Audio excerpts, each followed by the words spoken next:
بسم الله الرحمن الرحيم. اللهم لك الحمد حتى ترضى ولك الحمد إذا رضيت ولك الحمد بعد الرضا. اللهم صل على محمد النبي الأمي وعلى آله وسلم تسليما كثيرا. رب اشرح لي صدري ويسر لي أمري واحلل عقدة من لساني يفقهوا قولي. السلام عليكم ورحمة الله وبركاته. Que la paix d'Allah subhanahu wa ta'ala, sa miséricorde et ses bénédictions soient sur vous, mes frères et sœurs partout dans le monde. Aujourd'hui, j'ai voulu faire donner quelques détails, quelques enseignements sur la toilette du mort. Et oui, vous êtes en train de vous dire, mais il est fou lui, il pense à la mort, il nous ramène un ours, un grand ours, pour nous montrer comment on lave le mort. Mais vous allez voir, Inch'Allah, qu'il y a d'énormes enseignements à tirer de la mort. Évoqué, comme nous a demandé Mohammed sallallahu alayhi wa sallam, celui qui détruit les passions et les joies, la mort, celui qui pense à la mort vivra une excellente vie, celui qui pensera à la mort ne fera jamais du mal à une mouche, celui qui pensera à la mort passera sur terre et apportera un bonheur total à la terre et à lui-même et à l'humanité. Et quand il sera mort, Inch'Allah, il sentira le bonheur total. Voilà, donc voilà, l'humain, comment il est le pauvre. Donc on a pris l'exemple d'un ours, alors que j'aurais pu prendre l'exemple d'un singe, mais je préfère prendre l'exemple de l'ours. Donc, une fois que tu meurs, on fera, Inch'Allah, quelques interventions utilisées sur Internet, sur la mort et sur ce que l'asi voit, le pécheur voit, sur ce que le mécréant voit pendant la mort, sur ce que... Voilà, donc pendant la mort, ok, ça sera fait, Inch'Allah, après. Maintenant, tu es déjà mort. Voilà, tu es déjà mort, peut-être à 10 ans, à 15 ans, à 20 ans, à 30 ans, à 70 ans, à 100 ans, ok, 110 ans si tu veux maximum. Voilà, donc est-ce que... On ne va pas parler de détails, vous pouvez lancer des recherches sur Internet, vous pouvez trouver ça, il y a des livres sur ça, il y a le livre de l'Albani qui est excellent sur la toilette des morts. Donc voilà. غسل الميت وتكفينه والصلاة عليه ودفنه فرض كفاية إذا قام به البعض سقط عن الكل. Voilà, donc c'est un fard de kifaya, on n'est pas tous obligés de le faire. Si un le fait, c'est bon, tous les autres sont tranquilles. Mais il faut quand même le faire. Ghasl al-mayyit, la toilette de mort est obligatoire quand on peut. Mais il y a pas mal de conditions. Moi, je vais juste survoler quelques points de la toilette du mort. Donc celui qui doit faire le premier privilégié à faire la toilette du mort, c'est celui à qui le mayyit donne une wasiya, demande avant sa mort. Il dit voilà, je veux que mon X, mon ami, mon frère ou mon ami ou tel fasse ma toilette. Donc moi, Inch'Allah, si je meurs avant mon frère, je demande à mon frère, Inch'Allah, de faire ma toilette. Si je meurs demain, aujourd'hui, après-demain, dans 10 ans, Inch'Allah, si je meurs dans une condition où il peut faire ma toilette, donc qu'il fera, je voudrais, Inch'Allah, que mon frère bien-aimé le fasse, Inch'Allah. Donc, pour la femme, donc la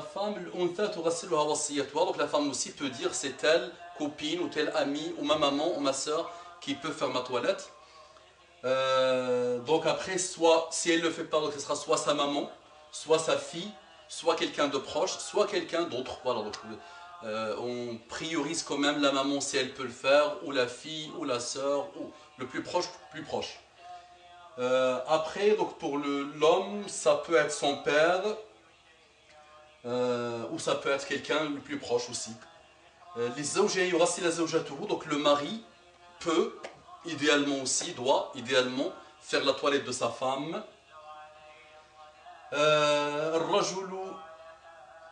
La femme aussi peut faire la toilette de son mari. Idéalement, la femme aussi peut faire la toilette de son mari.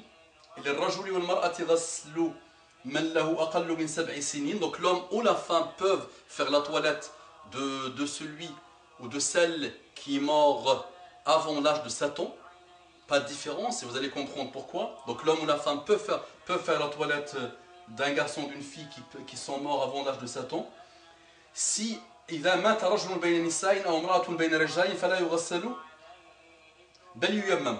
Donc si un homme meurt alors qu'il était avec des femmes, donc il n'y a pas de présence d'hommes, il n'y a que des femmes, la yughassalu, elles ne peuvent pas faire sa toilette, extraordinaire comme enseignement, elles ne peuvent pas faire sa toilette, yuyammamu, donc on lui fait un tayammum, on fait les yammum comme ça, tayammum, vous allez comprendre, lancez la recherche sur tayammum, quand on ne peut pas faire le wudu, tayammum sur le visage, ok, وذلك يضرب أحد الحاضر التراب بيده ثم يمسح بهما وجه الميت وكفيه.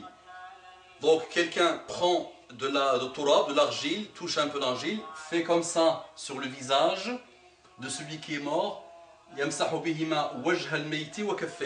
il fait comme ça le visage et les mains, c'est tout. Si un homme meurt entre des femmes, extraordinaire comme enseignement, les femmes n'ont pas le droit de voir la aura d'un homme et vice versa. Donc si une femme meurt alors qu'elle était avec des hommes, ça peut arriver, la mort subite arrive, une femme qui est avec des hommes, il n'y a pas de présence de femme, c'est interdit qu'ils fassent sa toilette, ces hommes-là, donc ils peuvent aussi toucher l'argile et faire tayammum, le visage, son visage et ses mains. Subhanallah.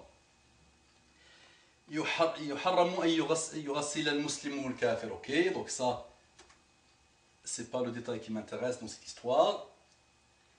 Donc,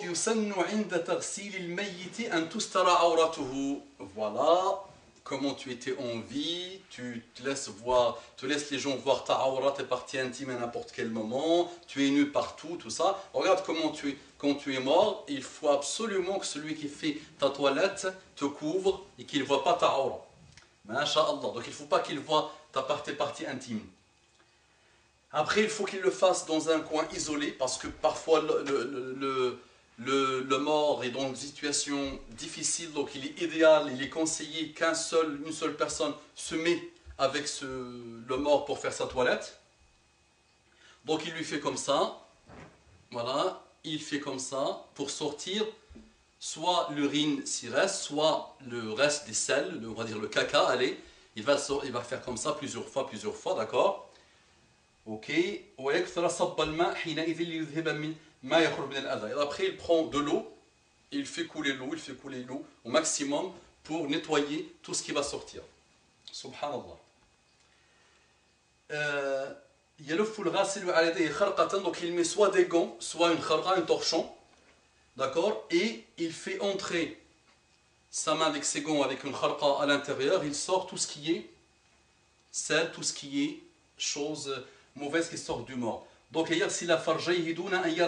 toujours ça insiste sur le fait qu'il n'a pas le droit de voir la aura, de voir la partie intime, les parties intimes. Vous qui êtes nus partout, partout malheureusement, voici quand vous êtes mort, comment vous nettoie. Donc ça insiste les préceptes de l'islam sur le fait qu'on n'a pas le droit de voir tes parties intimes. Donc on met des gants et on sort et on nettoie. Voilà, donc وعليه وسلم على زينب ابدأ بما يمينها وموضع الوضوء منها ولكن يدخل الماء في أنفه. اوكي. Donc إذا كان من 7 سنين فأكثر ثم يسمي.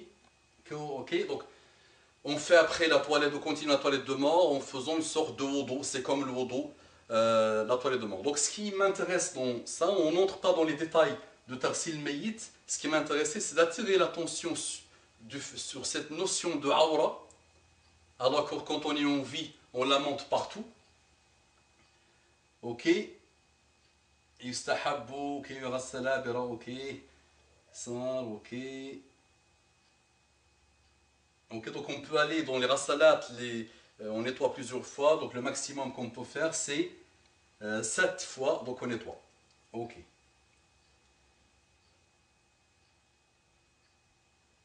Ok, on met le kafour après, ok.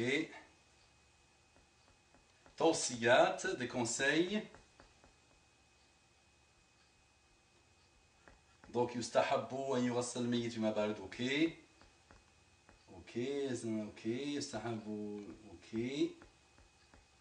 Donc, si on fait les 3 raslat, nettoyage ou 7, le maximum 7, et des choses sortent voilà, soit l'urine, soit le caca, on met une sorte de qoton, ça, on met comme ça pour arrêter. Ok?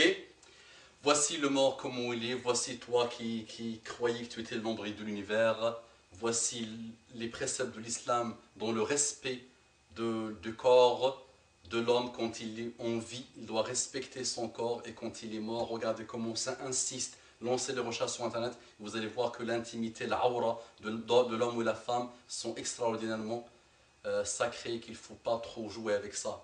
Que Allah nous guide. أقول قولي هذا واستغفر الله لي ولكم فاستغفروه إنه كان غفارا رحيما اللهم صل على محمد النبي الأمي وعلى آله وسلم تسليما كثيرا.